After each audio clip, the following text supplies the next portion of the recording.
Um, oh, also he makes a point.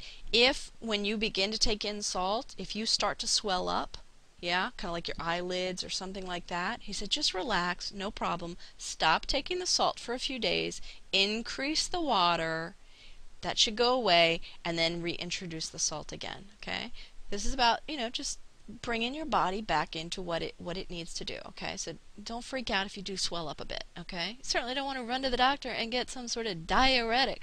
Oh my gosh. Um, so if you do have some sort of edemic issue, exercise is going to be great for that, right? Because that increases your circulation. It's going to, start the little factory running to pull the fluids out of your body and, yeah, wash it out. Okay, so here's an obvious question. What kind of water? Yeah, I mean, we got all sorts of choices. We got, your tap, your filtered, mineral spring, reverse osmosis, on and on and on, right? Um, Tap, I personally would stay away from tap. I mean, if it's all you can do, okay, it's all you can do. But most tap waters have fluoride in them, and fluoride is deadly poisoning, which ironically attacks your teeth and your bones. Thank you again for this medical industrial complex. I mean, you know where I learned this issue from? I learned it from a radio station I used to work for out in California, Pacifica radio station, great radio station. There was a dentist on there, and he was exposing this because he was mad. He was mad that he went through dental school and learned that fluoride was good. And good for teeth, good for your health, whatever, and then realize that this is an absolute poison that Alcoa Corporation, a big aluminum corporation, I don't know how many years ago, probably 80 years ago or something now. Oh, they're so clever, yeah. They had this toxic waste from the aluminum industry, and instead of paying to get rid of their toxic waste, they shook hands with some prostitute in the government and figured out a way to go ahead and spread this out across the world. Starting off in America, let's put it in their water. We'll just tell those sheeple that it's good for them. They'll never question it. They buy everything we say. Anything we say, they just eat it up. No problem. Hey, let's put it in toothpaste. Let's tell them it's really good for their teeth, even though it puts holes in the teeth. Okay. Oh man, they just have no respect.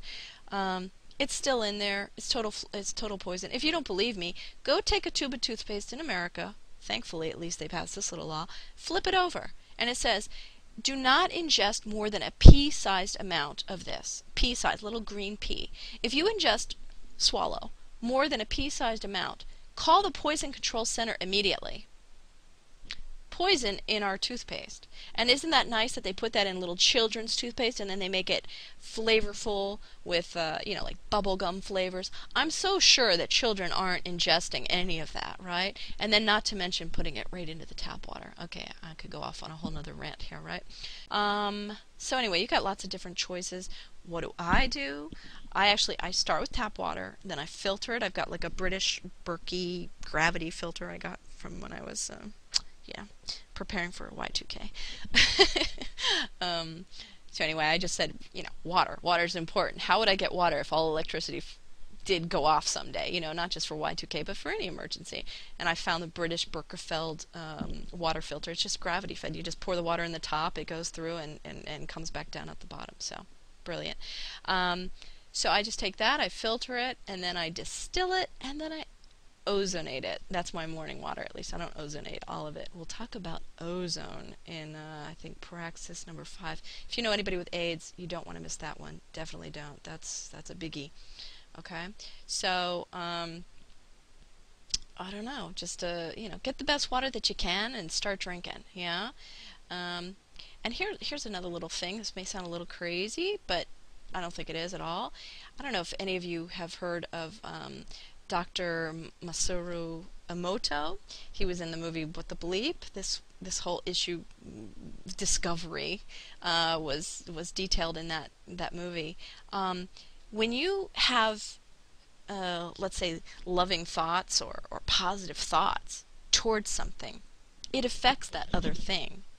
And saying that, you've probably had an experience or two that could back that up, yeah?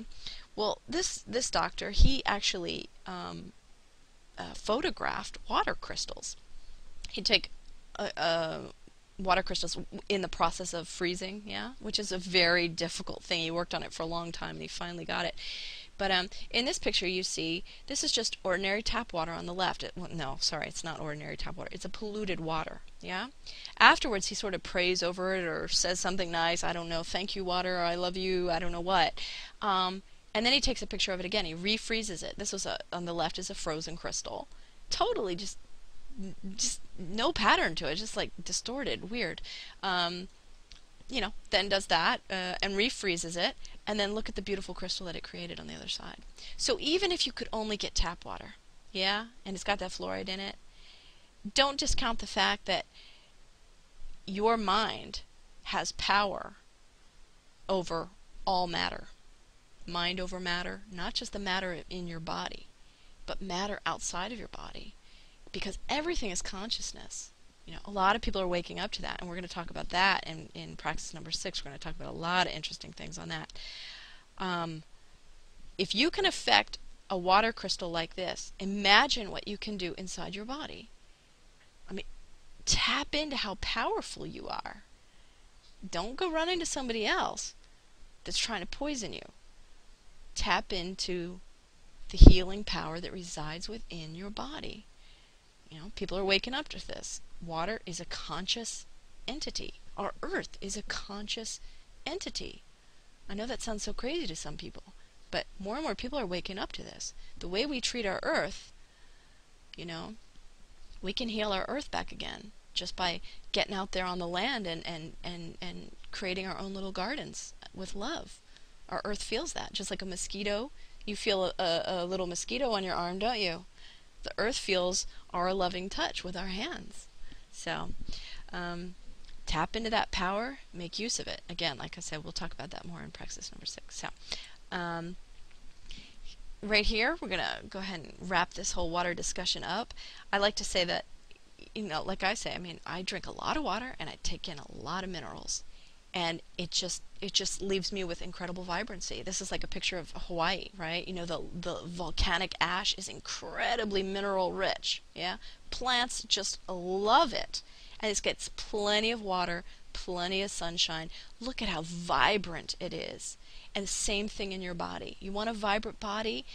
Lots of water, lots of minerals. You can go beyond Dr. B's, half as many ounces as your weight in pounds. Yeah, go beyond that, but obviously you're going to want to up your level of minerals. Okay. So I'm guessing here that you're looking at this in a different way, in a much more deeper, more serious way. I hope so.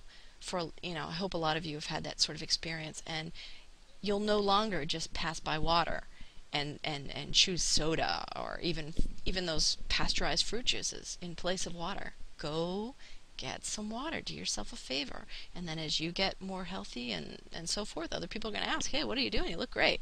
Then you can share the word, right? This is how